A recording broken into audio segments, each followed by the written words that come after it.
Nehemías capítulo 1. Vamos a leer la palabra en el nombre del Padre, del Hijo y del Espíritu Santo. Dice: Amén. Palabra de Nehemías, hijo de Acalías.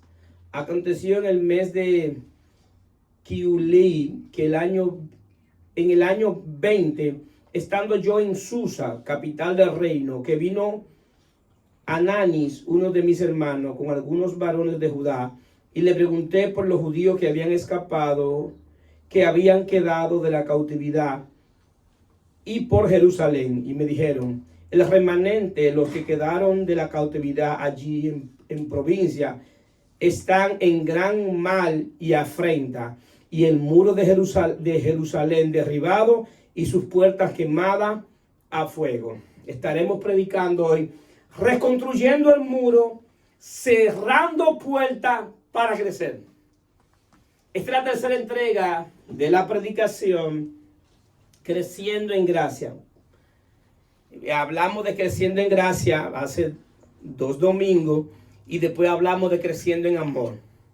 Ahora bien, no podemos crecer en gracia ni crecer en amor si nosotros, en términos espirituales, no reconstruimos el muro y no cerramos puertas.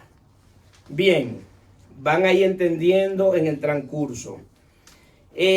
Nosotros sabemos que Dios había permitido que los babilonios destruyeran la ciudad de Jerusalén. Y ellos habían destruido el muro, la muralla, habían destruido el altar, el templo, y habían quemado las puertas de Jerusalén con fuego. En aquellos tiempos las ciudades se protegían con muros. Tenían muros para protección, de tal manera que cuando vinieran enemigos no pudieran llegar a la ciudad y saquear lo que estaba dentro. En Jerusalén estaba el templo de Salomón, pero en el templo estaba el altar, estaba el lugar santísimo, estaba el lugar santo, estaba donde ellos hacían la adoración a Dios. Ellos tenían que hacer un sacrificio y la presencia de Dios descendía. Y en ese momento, cuando la presencia de Dios descendía, pasaba cualquier cosa. Cualquier cosa podía pasar, porque cuando la presencia de Dios viene, no viene sola. Viene con lo que es Dios, viene con milagro, viene con sanidad, viene con provisión, viene con protección, viene con aceptación, viene con prosperidad. Ahora bien, como el altar estaba destruido, como el templo estaba destruido, entonces no había adoración. ¿Por qué? Porque los babilonios se habían llevado ese pueblo cautivo.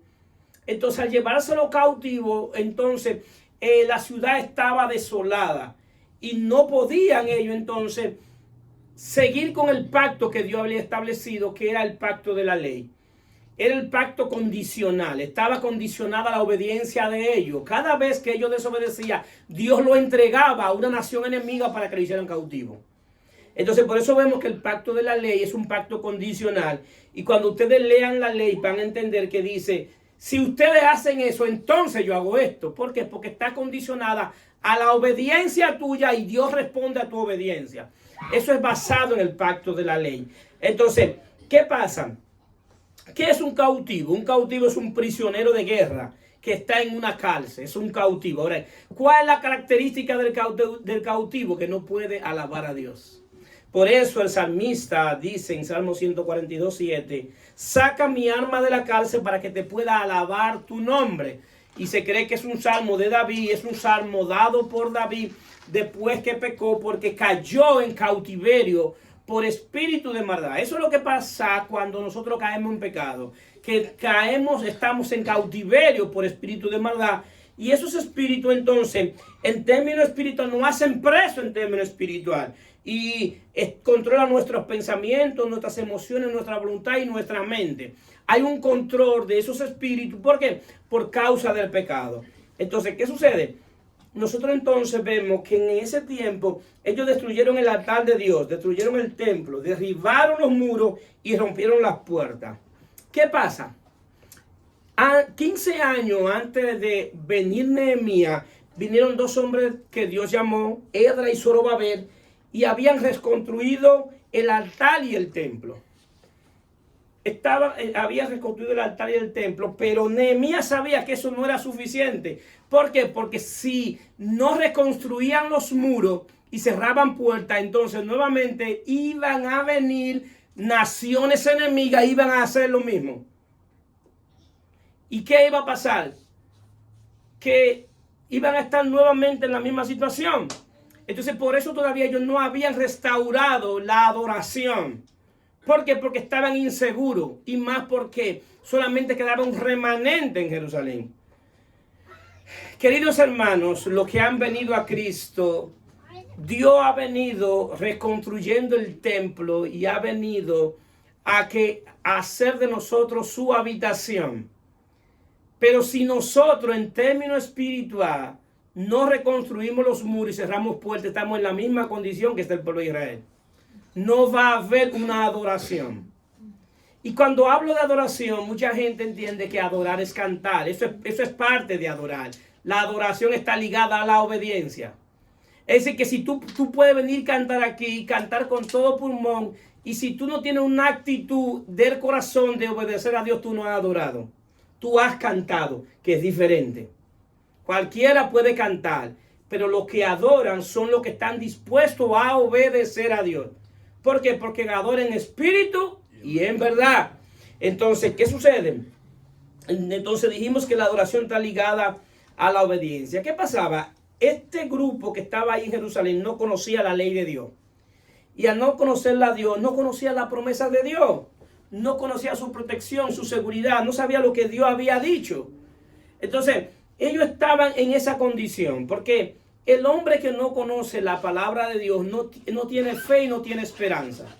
Lo peor no es morir, porque todos vamos a morir. Lo peor es vivir una vida sin fe y esperanza y morirte y no saber dónde tú vas a despertar. Eso es lo peor que le puede pasar a una persona. Entonces, ¿qué pasa? Este grupo que quedó en Jerusalén necesitaba una renovación espiritual. Necesitaba que nuevamente se restaurara la adoración. Necesitaban que los sacerdotes nuevamente vinieran a hacer los sacrificios y celebrar la Pascua. Necesitaban nuevamente restablecer la relación con Dios. ¿Por qué? Porque la relación con Dios, por causa de la desobediencia, se había roto. El pacto había quebrantado el pacto. Entonces Dios tenía que nuevamente restablecer el pacto. Y para restablecer el pacto con ellos y que ellos pudieran servirle y adorarle, tendría que ser entonces una reconstrucción completa. No solamente el templo, no solamente el altar, sino también los muros y las puertas. Entonces, nosotros tenemos que entender algo. La palabra enseña que nosotros somos espíritu, alma y cuerpo, que es lo mismo que digamos que tenemos un cuerpo físico y un cuerpo espiritual. Ahora bien, el Espíritu de Dios viene a nuestro espíritu en lo que se llama el proceso de la regeneración. Que el Espíritu de Dios viene a mi espíritu y yo le sirvo desde mi espíritu, pero yo también tengo un alma. Que el alma es lo que me identifica como ser. Entonces, ahora bien, ¿qué sucede con el alma? ¿Qué sucede? ¿Por qué yo entonces necesito reconstruir los muros de mi alma? Porque cuando estoy hablando de muros, estoy hablando de los muros de mi alma, lo que va a proteger mi alma. ¿Protegerme de qué? De aquellos que vienen de allá afuera a atacarme adentro. Si yo no tengo una protección con los muros bien levantados y con las puertas bien cerradas, todo lo que venga de allá afuera va a entrar a mí y me va a afectar. ¿Cuántos están aquí? Amén. Entonces yo necesito subir mis muros y necesito ponerles puerta, ponerles candado a la puerta. Entonces, ¿qué sucede? Entonces, Dios tiene un propósito y tiene un deseo, un anhelo, que es tener control completamente de nosotros. No solamente de mi espíritu, sino también de mi alma, de mi mente, de mis emociones y de mi voluntad. Dios quiere llenarme completamente de Él. De llenarme de la plenitud de aquel que lo llena todo y en todo. Ese es Jesucristo. Digan Jesucristo. Jesucristo. Entonces Jesucristo es quien nos llena de todo en todo. Pero ¿qué sucede? Proverbio 25:28 dice: como ciudad derribada y sin muro es el hombre cuyo espíritu no tiene rienda. Lo voy a repetir.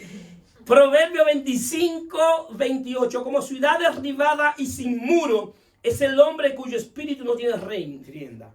El alma en la Biblia es considerada como una ciudad que necesita un gobernante.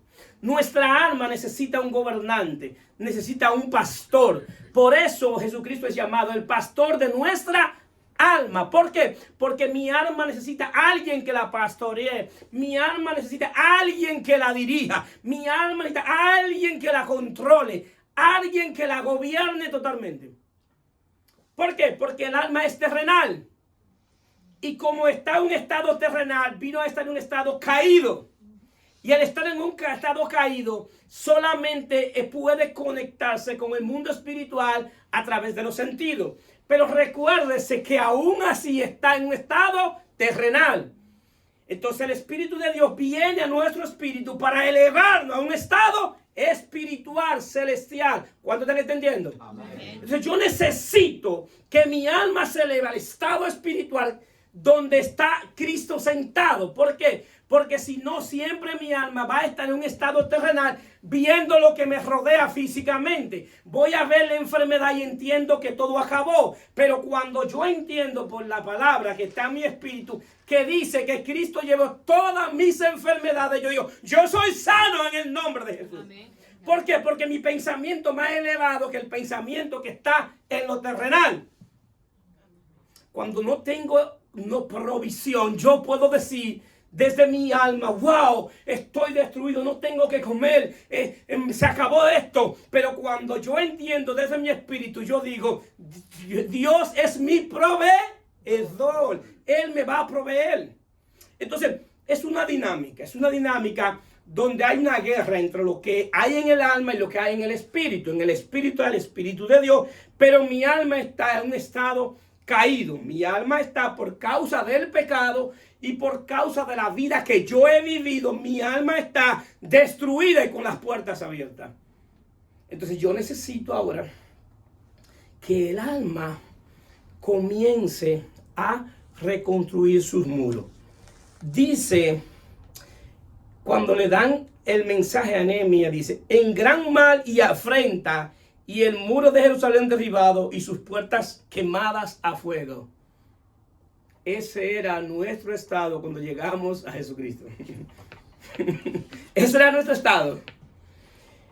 Nehemías significa consolador. Consolador. Nehemías es tipo, sombra y figura del Espíritu Santo.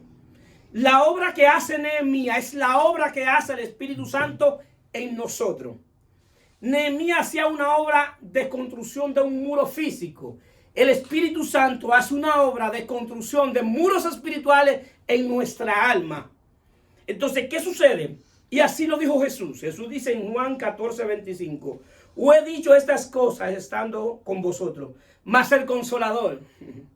Por eso es que decimos que Nehemías es tipo y sombra del Espíritu Santo, porque a quien se le llama Consolador en el nuevo pacto es al Espíritu Santo. Dice, el Espíritu Santo a quien el Padre enviará en mi nombre, Él enseñará todas las cosas y recordará todo lo que yo he dicho.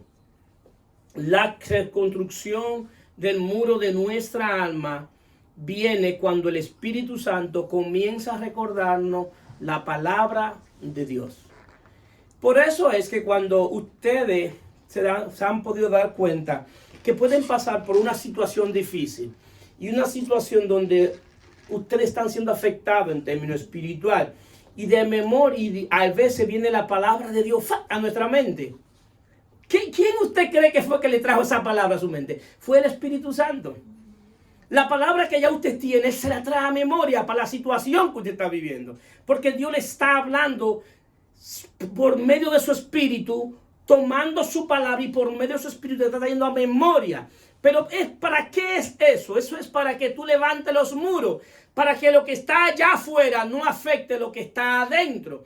Porque si tú eres una persona que eres afectado por lo de afuera, va a ser una persona almática, que va a ser dirigida por las emociones, por la situación, por las circunstancias. Esa es la razón que hay personas que tienen un día que no se quieren levantar, que piensan que todo acabó, que ya no tienen por qué vivir. ¿Por qué? Porque lo que sucedió afuera le está afectando dentro. Ahora, ¿qué pasa? Dios quiere que lo que está afuera sea dominado por lo que está adentro, no que lo que está afuera me domine adentro. ¿Cómo están aquí? Amén. Entonces, eso es lo que Dios quiere. Pero para eso tenemos que hacer esa obra. El Espíritu Santo tiene que hacer esa obra. Si nos damos cuenta, en Ezequiel 36, 26 hay una promesa que se cumple en el nuevo pacto. Y es la promesa de que le daré un nuevo espíritu, un nuevo corazón y una nueva mente. Es una promesa. La pregunta es que quiero que consideremos. Si el alma es parte del cuerpo espiritual, ¿por qué Dios no nos promete que nos dará una nueva alma? Porque el espíritu es parte del cuerpo espiritual. El corazón también. Y la mente. Y Él me está prometiendo darme cosas espirituales, pero de lo más importante no me la está dando.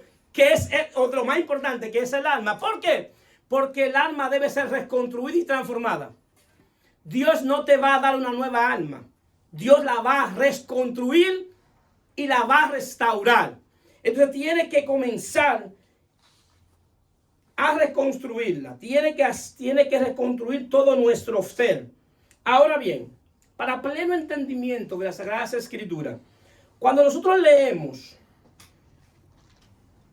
en Efesios 6:12, dice, porque no tenemos lucha contra sangres y carnes, sino contra principados, contra potestades, contra los gobernadores de este siglo, contra vuestras espirituales de maldad de las regiones celestes. Nosotros vemos que va a haber una oposición. Va a haber una oposición de esa obra. Es decir, hay una hueste de maldad que está interesado de que tu alma no sea reconstruida. Hay una hueste de maldad que está interesada que tus puertas no sean cerradas. Porque hay un reino de las tinieblas. Y hay un reino de las tinieblas al cual nosotros antes de venir a Cristo le pertenecíamos. Y sin darnos cuenta le servíamos. Porque hay dos reinos. Está el reino de Dios o el reino de las tinieblas. Si tú no le sirves a Dios, inconscientemente o conscientemente le estás sirviendo a las tinieblas. Entonces lo que está diciendo es que en el Antiguo Testamento las luchas eran físicas. Y vemos la lucha física en el Antiguo Testamento. Pero en el Nuevo Testamento me está diciendo que las luchas son espirituales. Cuando el pueblo de Israel quería despojar a una nación de un territorio, iban y peleaban físicamente. Nosotros ahora en términos espirituales no tenemos lucha física. ¿O quién tiene lucha física? Son luchas espirituales. Entonces, ¿qué es lo que quiero traer? Que podamos entender, basado en lo que enseña el Antiguo Testamento, en las luchas físicas, podamos traerlo aquí ahora para que podamos entender las luchas que tenemos. Todos los que están aquí muchas veces tienen luchas espirituales, no muchas veces, siempre, y no se dan cuenta que están peleando con espíritu de maldad. No se dan cuenta. Le voy a dar una prueba para que se den cuenta.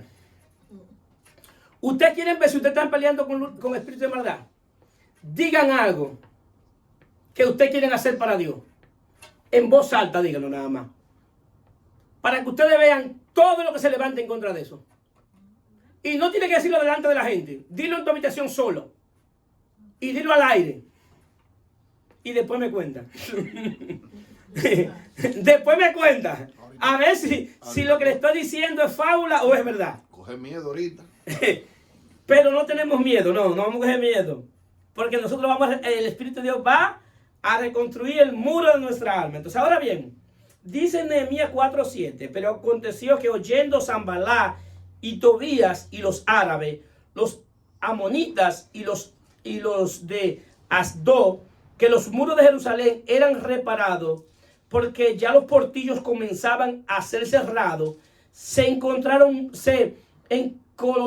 mucho y conspiraron todo a una para venir a atacar a Jerusalén y hacerle daño. Lo mismo que querían hacer con Nehemías para que no terminara la obra, es lo mismo que los espíritus de maldad quieren hacer contigo para que Dios no termine la obra que inició en la reconstrucción de tus muros por medio de su espíritu. Esa misma obra que ellos querían hacer es la misma obra que quiere hacer con nosotros. ¿Qué sucede? Miren cómo dice, y hacerle daño. ¿Por qué? Porque el diablo vino a matar, a robar y a destruir. Entonces, ¿qué sucede? Nosotros tenemos un concepto que nos han engañado a través de la televisión con el diablo. y nos pintan al diablo rojito con 2 cachos y un tridente.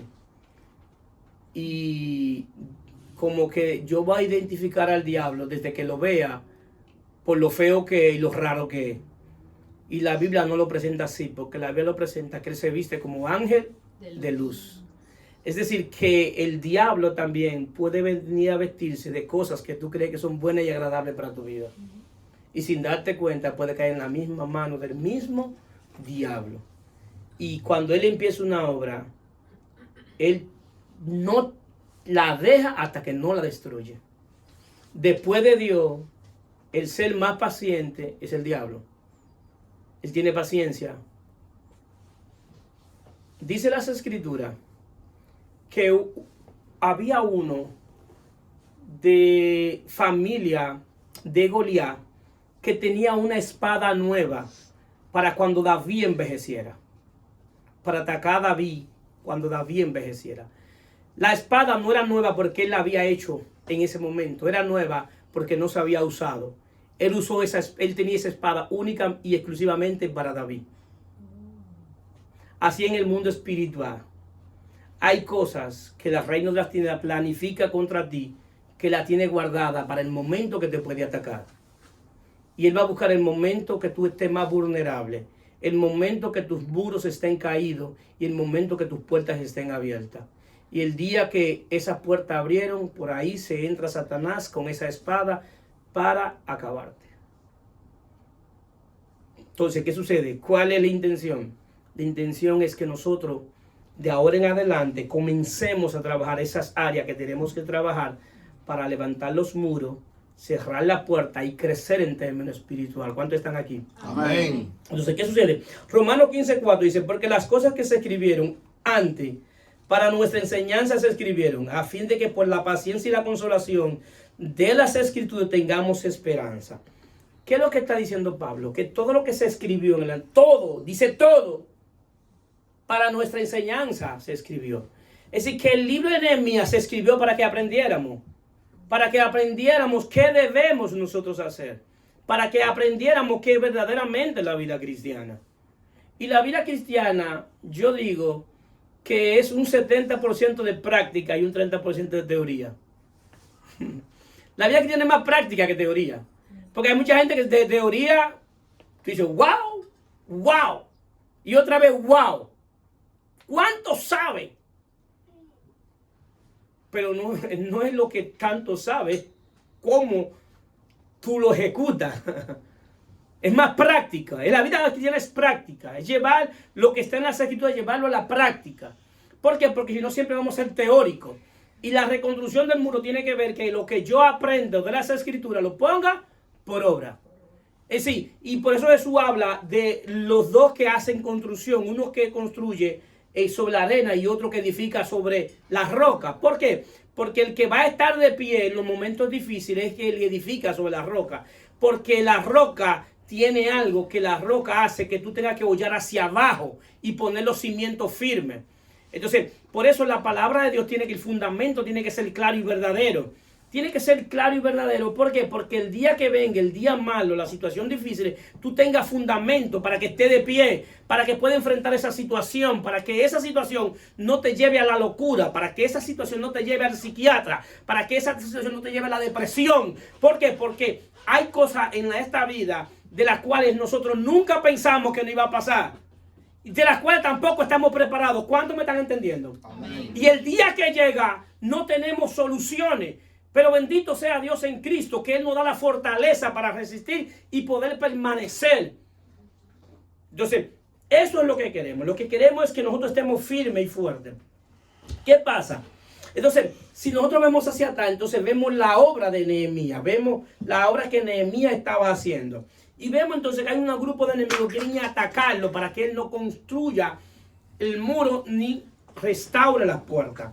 Ahora bien, ¿cómo ellos edificaron el muro? ¿Cómo ellos hicieron el muro? Miren lo que dice Nehemías 4:17.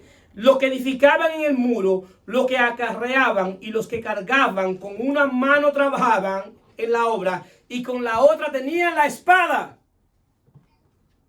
Ellos estaban trabajando de esta manera y la espada ahí. Yo voy a trabajar, pero también te voy a vigilar.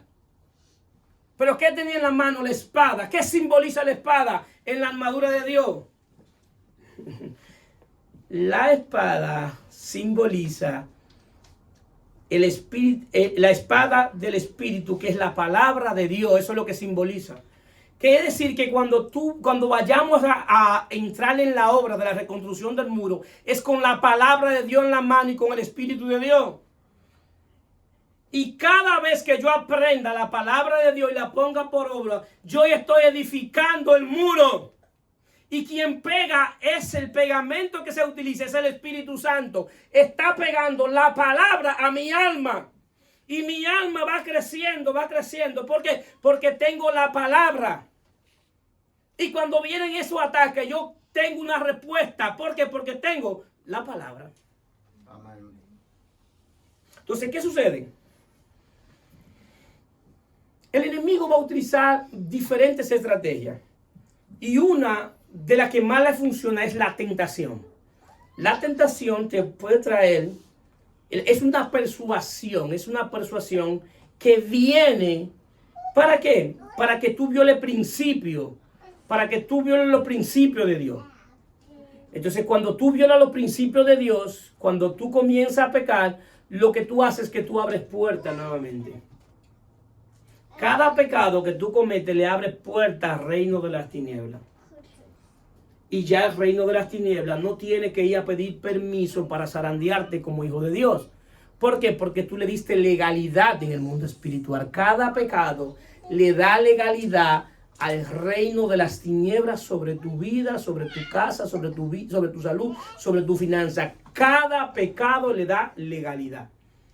Entonces, eso es lo que el reino de las tinieblas quiere, que tú le des legalidad, porque así él no tiene que pedir permiso. Si se dan cuenta, para Satanás ir a hacer lo que quería hacer con Job, tuvo que pedir permiso. Para hacer lo que iba a hacer con Pedro, tuvo que pedirle permiso a Jesús.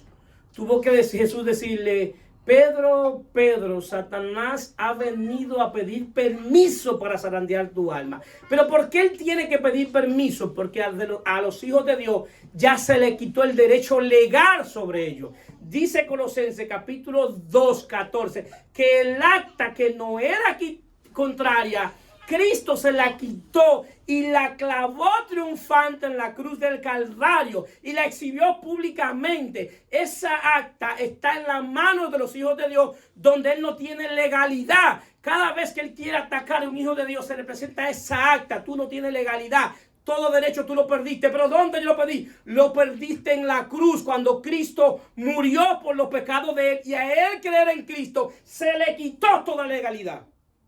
Ahora él tiene que pedir permiso para atacar a los hijos de Dios. Ahora bien, cuando tú pecas deliberadamente, entonces tú le das permiso legal, y es lo que llamamos en el mundo espiritual abrir puertas.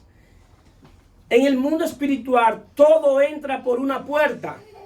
El mal entra por una puerta, pero el bien entra también por una puerta. Por eso Jesús dice: yo soy la puerta. Porque él es que está diciendo: tú puedes entrar al mundo espiritual por esta puerta que soy yo. Porque hay portales espirituales. Hay un mundo físico y hay un mundo espiritual. Y todo entra por esa puerta. O entra el bien o entra el mal. Nosotros hemos entrado al mundo espiritual y al reino de Dios por medio que es la puerta a Jesucristo. Denle un aplauso a Cristo.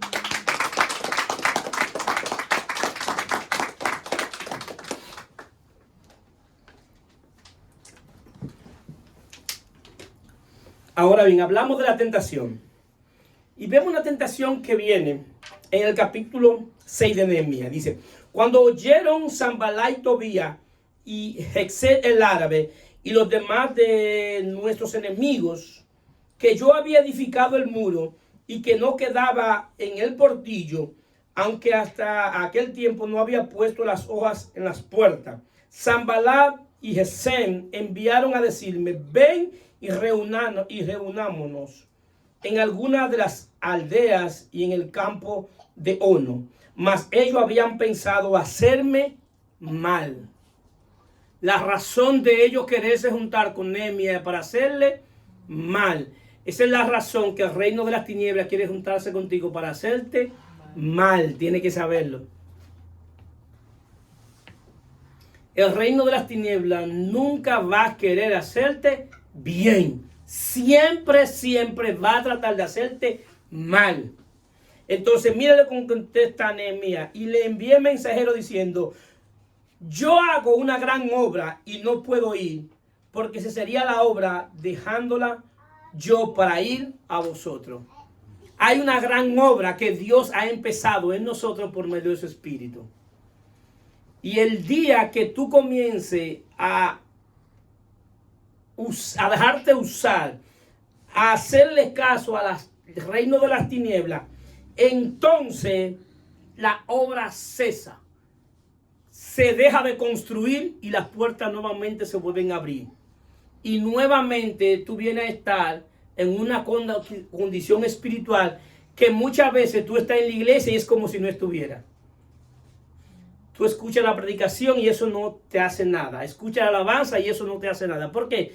Porque ya hay una situación espiritual, porque ha dejado que el reino de las tinieblas entre nuevamente a operar adentro y a trabajar desde adentro. Viene el desánimo, viene la depresión, vienen diferentes situaciones. Y a veces tú no sabes qué te está pasando. Y tú no sabes qué está sucediendo en ti. ¿Por qué ese desánimo? ¿Por qué esa falta de deseo de avanzar? ¿Por qué te detiene? Si en un tiempo iba bien y llega un tiempo que te detiene y dices: ¿qué pasó que me estoy deteniendo? ¿Por qué no quiero ya seguir? Porque hay algo que abriste, una puerta que abriste y los espíritus entraron a trabajar desde adentro. Entonces, ¿qué sucede? No solo los muros se deben subir, también las puertas se deben cerrar. Hay que cerrar puertas. A quien él puso a restaurar la puerta fue a los levitas, y a los sacerdotes y a los levitas. ¿Por qué a los sacerdotes? Porque los sacerdotes y los levitas eran los que traían la adoración al pueblo de Israel. Entonces, ¿qué sucede? Esto juega una parte importante, pero en el aspecto de cerrar puertas a la tentación, hay dos tipos de tentación. Hay una tentación que viene de afuera y hay una tentación que nace desde adentro. Y la tentación que viene de afuera tiene que ver con los deseos de los ojos, los deseos de la carne y la vanagloria de la vida. Ahí está basada la tentación. ¿Qué pasa? Esa tentación tiene que ver, nace desde afuera. Y tiene que ver con lo que tú ves y tú escuchas. Las malas conversaciones corrompen las buenas costumbres. Yo como hijo de Dios no puedo estar metido en malas conversaciones. Donde hay malas conversaciones, yo no estoy. Porque no me interesa escuchar las malas conversaciones. Porque las malas conversaciones van a corromper mi alma. Van a derribar los muros y van a abrir nuevamente las puertas. También lo que vemos tiene una implicación en el mundo espiritual. Lo que vemos afecta a nuestro mundo espiritual, nuestro cuerpo espiritual. Hay muchas cosas que nosotros vemos y nos damos cuenta que después con eso mismo que vimos nos soñamos y tenemos ataque. Si nosotros, y eso va principalmente para nosotros los hombres, no comenzamos a ver constantemente mujeres con poca ropa, por decirlo así, fácilmente en la noche tú vas a tener sueños mojados. ¿Por qué? Porque lo que tú alimentaste la concupiscencia con los deseos de la carne. Y los deseos de la carne, ¿qué hacen? Se manifiestan. Pero fue algo que tú comenzaste a ver desde afuera. Entonces tú los ojos los prestaste como instrumento de iniquidad, según lo que expresa Pablo en Romanos capítulo 6:13, que dice que ya no presentemos nuestro cuerpo como instrumento de iniquidad, sino presentados vivos a Dios como instrumento de justicia. Lo que Pablo me está diciendo, que ya no presente mi cuerpo para el pecado, que ahora en vez de yo presentarlo para el pecado, se lo presento a Dios en oración. Entonces, cuando yo no presento mi cuerpo, cuando yo presento mi cuerpo al pecado, no tengo control de mi cuerpo ni de mi alma. Entonces, mi alma, mis pensamientos hacen lo que quiera conmigo. Entonces, esta es la tentación que nace de afuera. Pero hay una tentación que nace adentro, que es la que habla Santiago. Y esta dice así, Santiago 1:13, cuando alguno es tentado, no diga que es tentado de parte de Dios. Porque Dios no puede ser tentado por el mal, ni Él tienta a nadie, sino que cada uno es tentado cuando de su propia concupiscencia es atraído y seducido. Entonces la concupiscencia, después que ha concedido, da luz al pecado, y el pecado, siendo consumado, da luz a la muerte. Es una tentación que nace dentro de mí mismo. Es la concupiscencia que quiere desatarse y quiere que el Espíritu de Dios no tenga más control sobre ello, y desde adentro me ataca a mí mismo. Y esa concupiscencia me ataca conforme a los deseos de los ojos, los deseos de la carne y la vanagloria de la vida. Y entonces decir, pastor, pero es la misma tentación que nace desde que está afuera. El problema es que ahorita dije que en esa tentación Satanás te tentaba desde afuera con los deseos de la carne, los deseos de los ojos y la vanagloria de la vida. En la que nace adentro, esos deseos nacen dentro de ti. No hay que ofertártelo. Tú mismo comienzas a buscarlo. Porque esa nació dentro de ti. Si ya Satanás no tiene que ofrecértelo.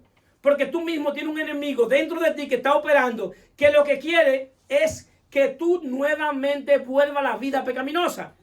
Porque el día que vuelva a la vida pecaminosa, Satanás va a tener derecho legal sobre ti.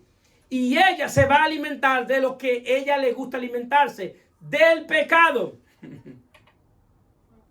Entonces la concupiscencia quiere desatarse. Por eso hay días que tú mismo tienes que reprenderte. Uno mismo. Tú mismo tienes que reprender a ti mismo. Hay días que tú mismo tienes que reprenderte. Porque está pasando algo de ti que tú no sabes que está pasando. Y tú tienes un deseo extraño. Y tú sabes por qué tienes ese deseo extraño. Y tú sabes que esos deseos no son de un hijo de Dios. Entonces tú tienes que decir, algo está pasando dentro de mí. La concupiscencia está atacando, viejo. La concupiscencia quiere desatar, quiere rebelarse. Porque cuando nosotros somos hijos de Dios, el Espíritu de Dios comienza a tener control de la concupiscencia. Pero la concupiscencia tiene un día que quiere desatarse y dice, no, yo no quiero este control. Porque ella no quiere sujetarse a nadie. Y ella solamente se sujeta al Espíritu de Dios. Pero hay un día que quiere desatarse. ¿Y qué hace? Te ataca desde adentro. ¿Para qué? Para que tú peques. Porque el día que tú peques, perdió el control del Espíritu de Dios sobre ti. Y ya tú ahí eres controlado por la concupiscencia y por el espíritu de maldad. ¿Cuántos están entendiendo? Oh, amén. Entonces, esa tentación viene desde adentro y es más peligrosa que la que viene desde afuera. Por eso es que a veces viene ese deseo pecaminoso que tú quieres pecar y no sabes por qué quieres pecar. La concupiscencia te está atacando y tú te quieres identificar que hay algo dentro de ti que te está atacando. El COVID. Nosotros vimos que el COVID era un virus que atacaba. Pero lo más peligroso del COVID no era lo que hacía, sino que era invisible. Tú no sabías quién lo tenía. Eso fue el problema. El COVID, que era invisible. Nadie sabía. Fácilmente el que se veía más sano lo tenía. Entonces, así mismo es la concupiscencia. Que tú tienes un enemigo dentro de ti que es invisible. Que quiere atacarte, que no quiere bien para ti. Entonces, ¿qué pasa? Cuando somos atacados desde adentro, somos atacados por medio de los pensamientos. Vienen pensamientos a nosotros, vienen pensamientos de pena, de inferioridad, de derrota, de pobreza, de autocompasión. Todo esto derriba los muros de nuestra alma y abre puertas. Nosotros somos hijos de Dios. Estamos sentados juntamente con Cristo en lugares celestiales, en un lugar de autoridad. Nosotros no somos cualquier cosa. Somos hijos del Dios viviente. ¿Qué más se le puede añadir a eso? Díganme qué más se le puede añadir. No hay más nada que se le pueda añadir de tú decir, yo soy hijo de Dios. Amén. Legítimo, engendrado por Él mismo. Engendrado por Él mismo. Lo que han sido engendrados por el Espíritu. Entonces, yo tengo que vivir conforme a lo que soy. Entonces, mis pensamientos son terrenales. Por eso, una de las grandes obras de Jesús era enseñar a los discípulos a pensar. Miren, queridos hermanos, si usted está en esta iglesia hoy y usted va a otra iglesia, que el pastor le dice todo lo que tiene que decirle, todo lo que usted tiene que hacer, váyase de ahí. Váyase. Porque los pastores tienen que ver con enseñar a la gente, a llevar a la gente a Cristo y enseñarle la palabra para que ellos aprendan a pensar y tomen sus propias decisiones. Y tomen decisiones como hijos maduros. Nuestro trabajo no es decirle lo que usted tiene que hacer, es aconsejarlo, si hay que aconsejarlo, pero es enseñarle la palabra y llevarlo a Cristo para que su manera de pensar cambie. ¿Por qué? Porque tal cual piensa el hombre, así él es. Tú eres el resultado de lo que piensa. Y cuando tú estás en manos del reino de las tinieblas, no hay control de los pensamientos. No hay control de esas emociones porque tú estás en control de esos espíritus y no tienes control de ti mismo. Entonces, los pensamientos que hacen que también tú hables, y a veces tiene que hablar cosas que no tiene que hablar, dice cosas que no tiene que decir. ¿Por qué? Porque si tus pensamientos están descontrolados, tu boca también está descontrolada. ¿Cuántos están aquí? Amén. Denle un aplauso a Cristo. Gloria a Dios. El Espíritu Santo quiere tomar el control de nuestros pensamientos. Miren que dice Proverbios 13:3 con relación a lo que habla tu boca. Dice, el que guarda su boca guarda su alma, mas el que mucho abre sus labios tendrá calamidad. Tenemos que aprender a hablar menos. La razón que la mujer cayó en el Edén fue porque habló de más. Habló tanto que le dijo hasta dónde estaba el árbol. Y le dijo lo que Dios había dicho. Con que Dios ha dicho que no comas de ningún árbol que esté en el huerto.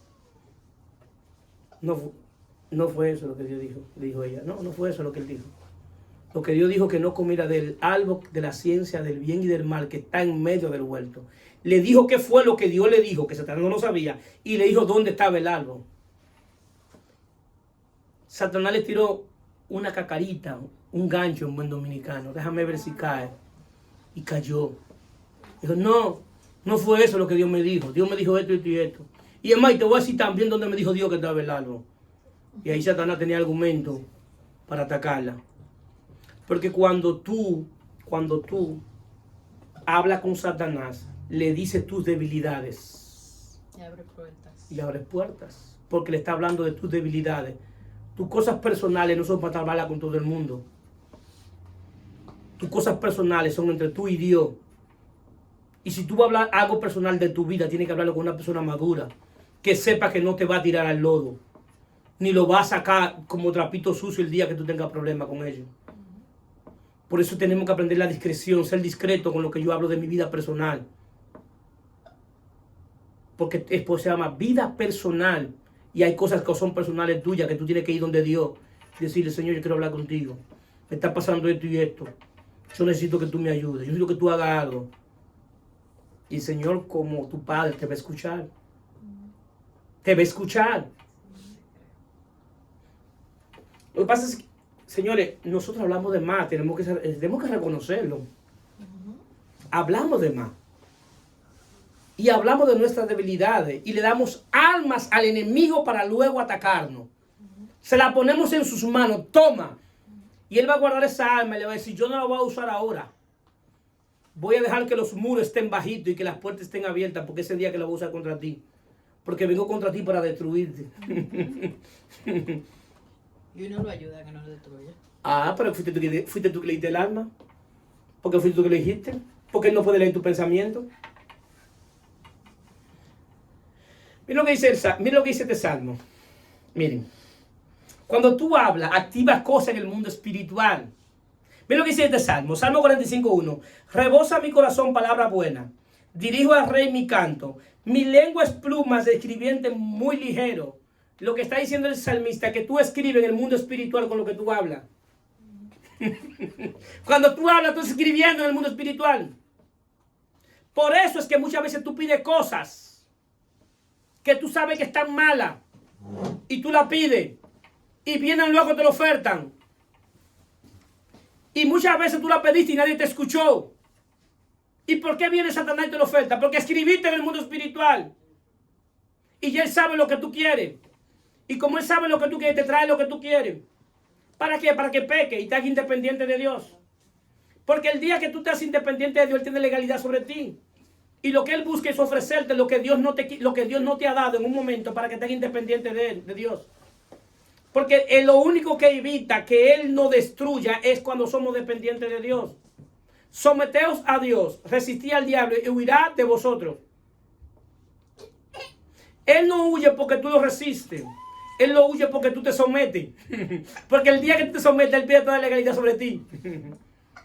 Y de la única manera que tú puedes resistirlo es si estás unido a Cristo. Porque separado de Cristo nada podéis hacer. Es decir, que nosotros no podemos resistir al diablo.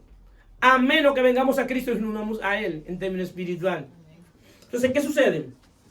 Tenemos que hablar menos. Porque son las armas que va a utilizar el enemigo contra nosotros. Entonces, para finalizar, para la reconstrucción del muro del alma y cerrar las puertas para crecer, debemos conocer a Dios y su palabra. No se puede restaurar si no se conoce a Dios y su palabra. La Biblia define a Dios como santo. Entonces, ¿qué quiere decir? Que tenemos que buscar su santidad. Define a Dios como justo, es decir, que tenemos que buscar su justicia. Define a Dios como verdadero, es decir, que tenemos que andar en verdad. Define a Dios como luz, es decir, que debemos andar en luz. Entonces, ese es Dios. Yo tengo que saber quién es Dios. Entonces, todo lo que podemos hacer para Dios y por Dios por medio de Cristo. Dice 2 Timoteo 3, dice, toda la escritura es inspirada por Dios, útil para enseñar, para redarguir, para corregir y para instruir de justicia, a fin de que el hombre de Dios sea perfecto, enteramente preparado para toda buena obra. Para reconstruir los muros de mi alma, yo necesito que la palabra de Dios me enseñe. Porque la palabra de Dios tiene que enseñarme. Tiene que enseñarle a mi alma. Es tan tal que a mi alma muchas veces hay que decirle que adore. Por eso el salmista decía, alma mía, alaba a Dios y no te olvides de su beneficio. Porque el alma tiende a olvidarse de quién es Dios. ¿Por qué? Porque el alma está en un estado terrenal y Dios está en un estado celestial. Y el salmista tiene que decirle, alma, alábala. Tiene que alabar a Dios. Porque se le olvida alabar a Dios. Porque el alma solamente alaba a Dios cuando está alegre y contenta. Cuando la nevera está llena. Y muchas veces hay que enseñarnos a alabar a Dios aún con la nevera vacía. Pablo decía, he aprendido a contentarme cualquiera que sea mi situación. Sé tener en abundancia como escasez. Sé estar saciado como tener hambre.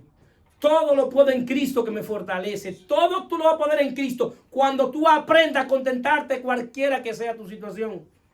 Que la situación que tú estés viviendo, tú todavía estés alabando a Dios. No importa cuál sea. Y si tienes que llorar, llora. Pero llora como los que tienen la esperanza de que su Redentor vive. De que le sirven a un Dios vivo. De que tienen esperanza en Él. De que Él es nuestro escudo. De que Él es nuestro galardón. Él es nuestro oportuno socorro. Él es nuestro auxilio en el día de desesperanza. Él es Dios sobre todas las cosas. Y es un Dios bueno. Denle un aplauso a Cristo. Aún en los días difíciles tengo que aprender a decirle, mi alma, alaba a Dios hoy. En medio de lo que tú estás viviendo de la escasez, alábalo.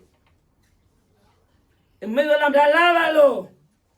Porque lo que está dentro de ti es más fuera que lo que está afuera. Que lo que está dentro es más fuerte que lo que está afuera. Aprenda a alabarlo en el momento que tú estás.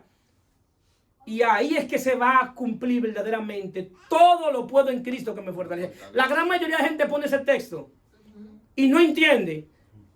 Pablo decía, todo lo puedo en Cristo que me fortalece, porque aprendió a contentarse cualquiera que sea su situación. Hasta el día que tú no te aprendas a contentarte, cualquiera que sea tu situación, tú no eres fuerte, eres débil. Y va a hacer que lo de afuera derribe lo que está adentro. Que el depósito de Dios que está adentro no haga su función. Porque te enfocaste en lo de afuera. Y no te enfocaste que el Dios creador del cielo y del universo fue tan bueno y tan poderoso que se te metió por dentro. Bendito sea Cristo. Amén, amén. Entonces al alma hay que enseñarla. Debemos conocernos a nosotros mismos. 1 Timoteo 4:16 dice, ten cuidado de ti mismo y de la doctrina, persiste en ella, pues haciendo esto te salvará a ti mismo y a los que te oyen.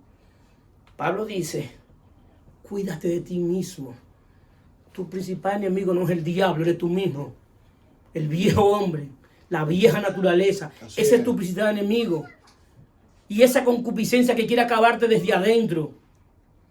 El enemigo tú lo tienes por dentro. Entonces yo tengo que cuidarme a mí mismo. Yo mismo tengo que vigilarme, como dije la semana pasada. Entonces cuídate a ti mismo. Y porque dice, y la doctrina. La doctrina es la enseñanza. Porque tú vas a vivir tu vida espiritual conforme a lo que tú aprendas.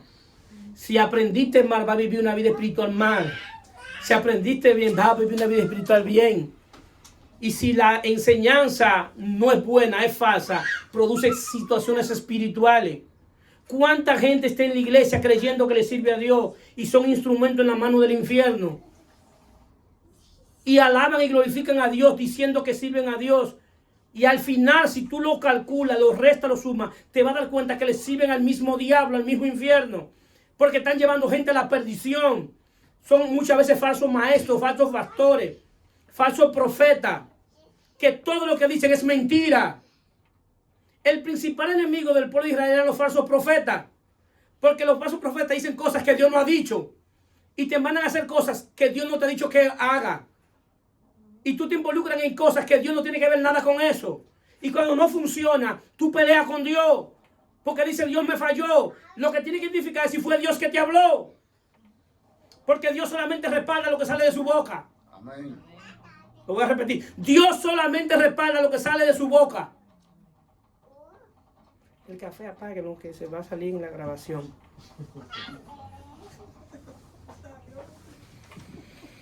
Entonces debemos conocernos nosotros mismos. Y para finalizar, hay un enemigo invisible que no vemos.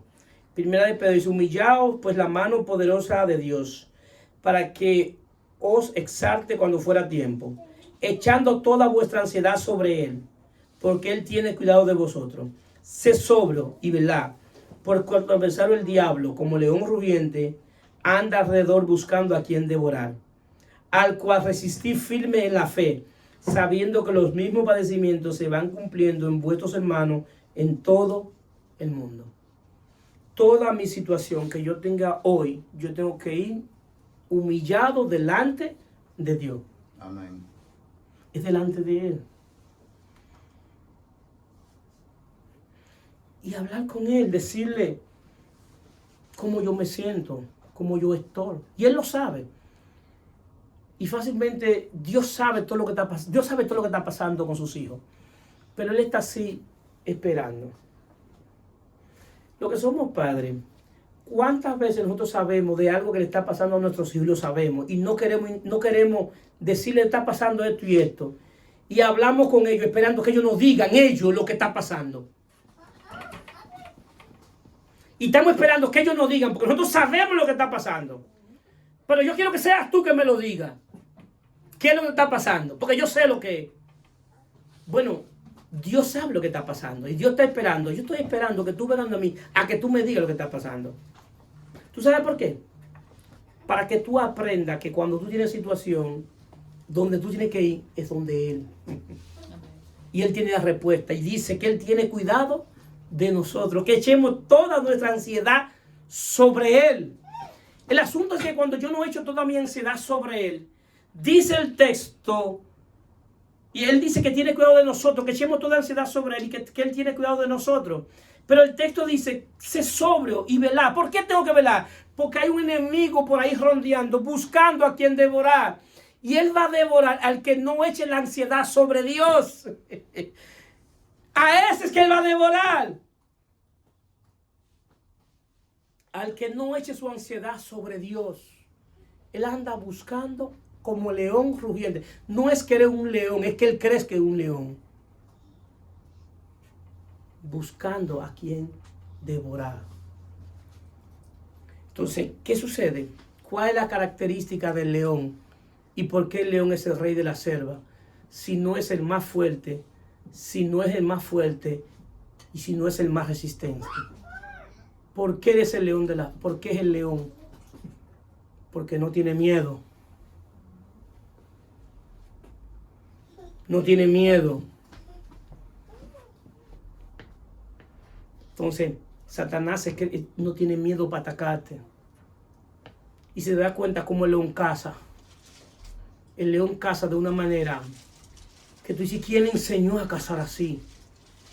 Se agacha, agachadito. Y a veces la hierba está ahí. Y él se mete en la hierba así. Y la presa no ve que él viene. Y él viene caminando. Y tranquilito. Y no se impacienta. Y él calcula. Él sabe la distancia que debe atacar. Porque cuando él lo ve de lejos, él no ataca desde lejos. Porque él sabe que cuando el que lo ve, a la presa lo vea, se le va a mandar y no va a poder alcanzarla. ¿Y qué hace él? Se agacha y va ahí. A pasito. Con paciencia. Con paciencia. Y cuando ve la presa que ya puede alcanzarla, que él calcula lo que él va a correr, pero yo corro más que él. ¡Pah! Por eso la Biblia utiliza esos ejemplos. Así mismo hace Satanás. Está agachadito esperándote que tú cometas la primera pifia para tenerte en sus manos. Y cuando el león agarra a alguien y lo mata, no lo suelta. Así mismo hace el diablo. Que quiere agarrarte y no soltarte. Ahora bien, después que Nehemías cerró la puerta, puso levitas a cuidar la puerta y a ponerse rojo. ¿Por qué los levitas? Porque los levitas eran los encargados de la adoración. Y tu vida devocional está muy relacionada a subir los muros y cerrar las puertas. Todos nosotros tenemos que tener una vida privada devocional con Dios. Usted no depende de un pastor para su vida devocional. Eso es responsabilidad de ustedes. Todos los días, tener contacto con la palabra de Dios, con la alabanza, con la adoración. Si tiene que ayunar, ayune, si tiene que hacer cualquier cosa en lo que es su vida privada devocional, levántese con una alabanza, levántese dándole gloria a Dios. Porque el hecho de estar despierto es para darle gloria a Dios. El hecho de abrir los ojos es darle gloria a Dios. ¿Cuánta gente hoy se acostaron ayer y hoy no van a abrir los ojos? Se fueron. Y usted abrió los ojos hoy y está de pie. Y había frío, ¿verdad? Muchísimo. Tenían abrigo. Calefacción en la casa. Comida. No vino a pie. No. ¿Qué le hace falta? Tiene todo. Y lo pequeño que le hace falta, Dios se lo va a añadir. Pero usted está de pie, está vivo. Todavía está en la lista de los vivientes. Y mientras haya vida y esperanza. Dios ha sido bueno. Dios ha sido bueno. Dios ha sido fiel. Te puede poner de pie. Vamos a poner de pie y levanta los muros. Dios ha sido bueno.